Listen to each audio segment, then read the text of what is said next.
Alright, guys, we are here for match 3. I'm pretty sure this is the last match that I'm going to be playing for this league today, so, of course, that is not necessarily going to change anything for you guys. I do split this out one match a week for every day of the week, so you'll be seeing this on day 3, but at least that's the reason why I haven't changed shirts, you know?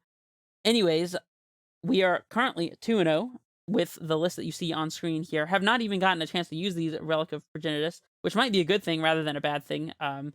Anyways, we played some interesting matches. Our match 1 was against Prowess, specifically Is It Blitz, and our match 2 was against Dice Factory. If that's a deck that you're not familiar with, then go check out that match where you can see a little bit of that deck in action. And yeah, I will see you guys in the match. Looks like we've found an opponent. Can we be on the play this time? No? We're playing against Freedmania, a well-known Titan streamer, if I'm not mistaken. I've definitely seen him hanging out in chat at the very least. Maybe we're playing a mirror? Question mark. It's an interesting hand. The Pact Negation is potentially dead. On the draw here, Azusa is not quite as good. I think we can do a little bit better. We don't have a bounce land either, although we could easily find one off the top, and then we have Titan mana, but I still think this hand's just slow. Let's mulligan it. Well, this hand sorely needs lands, but it's got plenty of Titans, and it's got a little bit of a ramp element here, so we'll keep it. And we'll bottom the Summoner's Pact, I do believe. May detriment us down the line if we happen to need to find access to a Dryad, but we'll make do. The Amulet off the top is a fantastic draw, I might add. Looks like our opponent is actually playing some sort of control deck over here with these blue fetch lands going around. Interesting. Well, I think I'm inclined to get the Amulet out here and just play Valakut and pass. Playing a little slow, but we don't want to sacrifice our access to a bounce land here, so the Amulet may or may not actually survive here, though. Like, it might just get countered, but I guess in that case, we may need to play the Gruul Turf. Nah, let's just play out the Valakut and play it a little slower here. If our opponent's playing slow, we'll play slow. No big deal.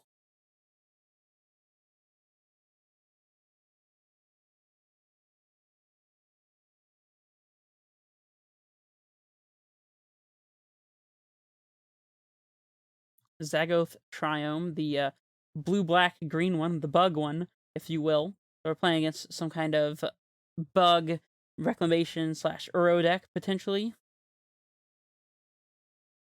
Sadly, I was going to say sadly we don't have access to Titan here, but we actually do now. Do we go for it? We're underneath Cryptic Command. We'd run into Mana Leak or Remand, though. That might be fine. We also run into a potential Fatal Push here. I think at least playing the Azusa is pretty free, though, so we'll play out the Azusa, get a land drop out of it, and then if our Azusa dies, we can cycle Explore, trying to find some additional things to do here. Right, we're gonna go ahead and float some mana here. Pick up the Gruul Turf, and here is Azusa. My opponent expertly having saved up this fetch land to trigger Revolt on a Fatal Push if they have it. Very wise. We've been holding on to this Grazer because it does represent +1 mana for our Titan turn if we end up needing to hardcast a Titan.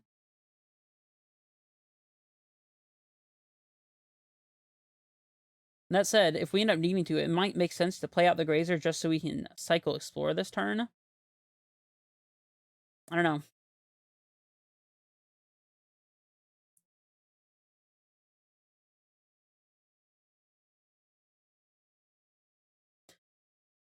I guess if we were playing on cycling Explore, then maybe we should have led on the Explorer instead of the Azusa. I don't know, because I didn't consider what occurred if our Azusa got countered, but I can't say why, but I just didn't really get the feeling that our opponent would counter Azusa. I guess I was wrong. Maybe they're fetching to trigger Revolt here, so they don't have to do it in response to the Gruul Turf. I don't know. I'll just see what's up. Maybe there's a Remand or something? Or Archmage's Charm? Are they going to steal Amulet? Nah, just countering Azusa. I'm actually very glad for that particular exchange. Let's go ahead and cycle this Explorer. I think it's something that we'll need to do.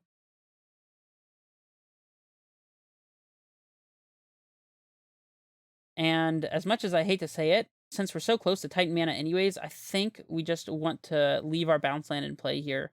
If we top deck another bounce land, then we'll be able to cast Titan next turn, which we have expertly done. And if we top deck any green land, then we'll still be able to do it, so we'll just go ahead and pass it back like this.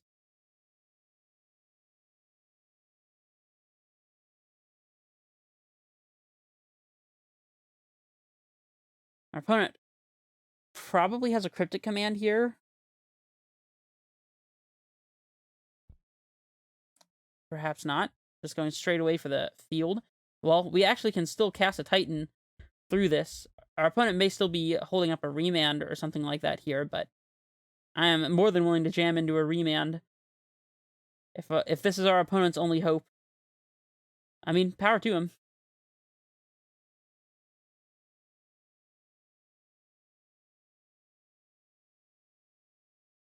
Why does the stack keep going over there? Not where the stack belongs.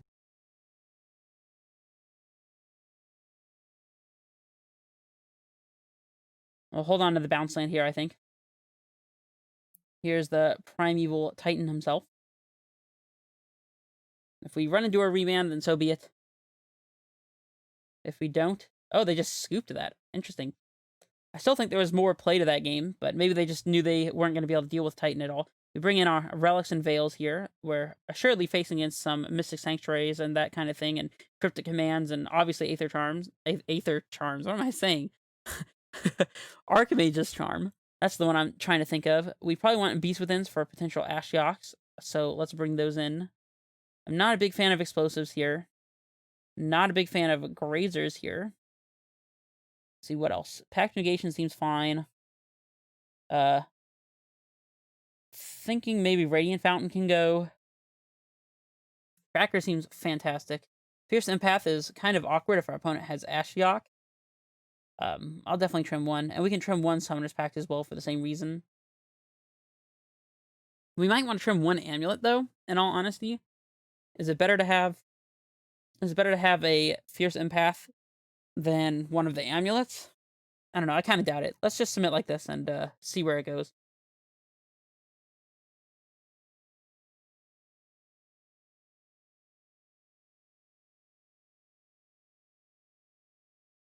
I have to assume that that last game, our opponent just conceded that they would be dead to a second bounce land there.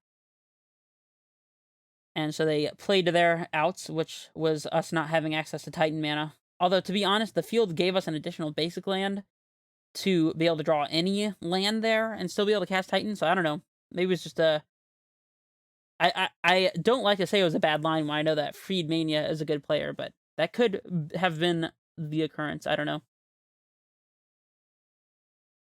Alright, well, Forest means that we don't have to pay life for our turn 1 Amulet, so that's fantastic news.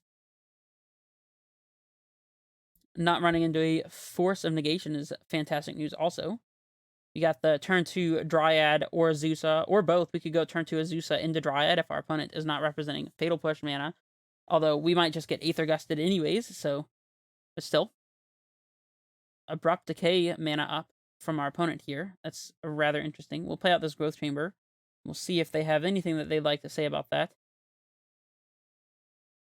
We can actually play around a removal spell here on our creature if we want to by playing Forest into Rot Farm if our Azusa resolves, so that they will immediately have Dryad mana even if they have interaction for Amulet or Azusa. So, Remand. That's fine. Alright, we'll pass it back your way, OP.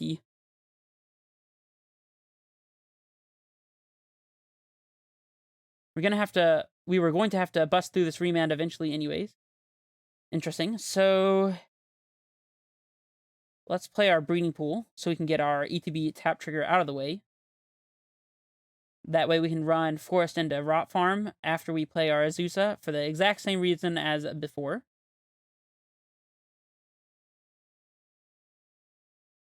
Mana Leak. Alright. Don't like this Azusa at all, huh? Pass it back.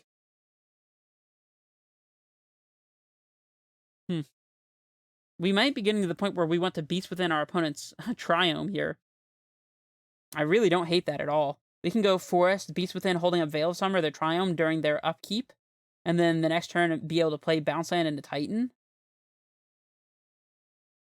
I don't know, though. We definitely want to play out the Forest here. I suppose we can Dryad with Veil backup,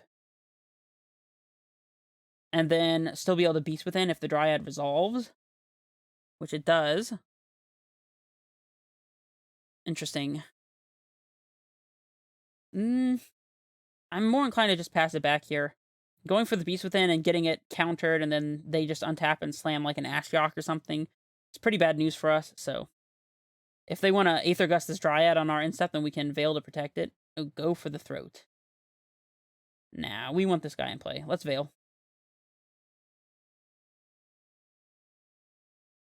Another Bounce Land is quite good. Pass it back. And now we do have Titan mana this upcoming turn, even if they kill our Dryad. And even through this Field of Ruin, thanks to the second Bounce Land. Although I suppose it could have been any land, but still. Crumbling Vestige, you say? Interesting. So we have access to 8 mana this turn, which means we can't quite Beast Within plus play Primeval Titan, sadly. We're either jamming Titan into a potential Gust, which I think our opponent would have cast on the Dryad had they had it. So I'm just going to go for the Titan, I think.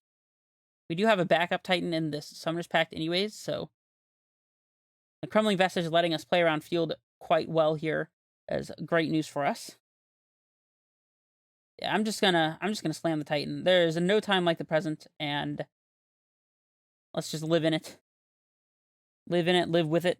Here goes the Colossal Dreadmaw himself. They have the Gust. Perfect. And by that I mean we'll put that guy on top. We'll swing with our Dryad. We only have one more land drop, so sadly we can't actually Beast Within our opponent's land here, but we still want to make the land drop, I think. We'll play out the Rot Farm. I believe that's... I don't know if they knew about either one of these, but we need to keep making our land drops here, so pick up the Vestige.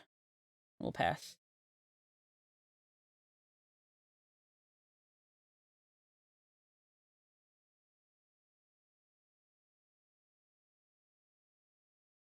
Four, six. Fielding our Growth Chamber. Yeah, that does shuffle away our Titan, but we have a replacement here with the Summoner's Pact. So our opponent needs to have a second land here and another Aether Gust to get out of this. So, barring that, which it doesn't appear that they have, the 1, 2, 3, 4, 5, 6, 7. So we can haste our Titan off our Crumbling Vestige if we wanted to as well. Yeah, things are looking pretty good for us.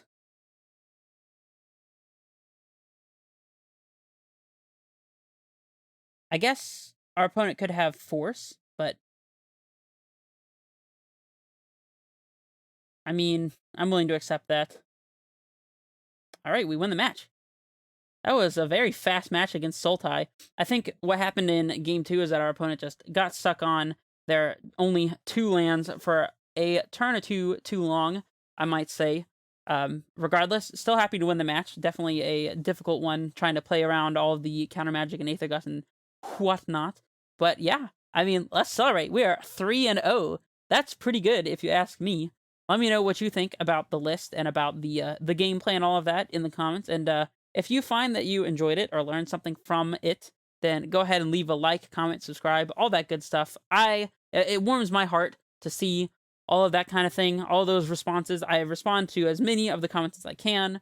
I played one of my followers' decks on stream. You can go check that. I say on stream, on YouTube. You can check that out in my previous videos if you want to check that out. But drop your deck list in the comments, and maybe I'll play it as well. And yeah, I will see you guys for match 4. This is Red Face Menace signing off.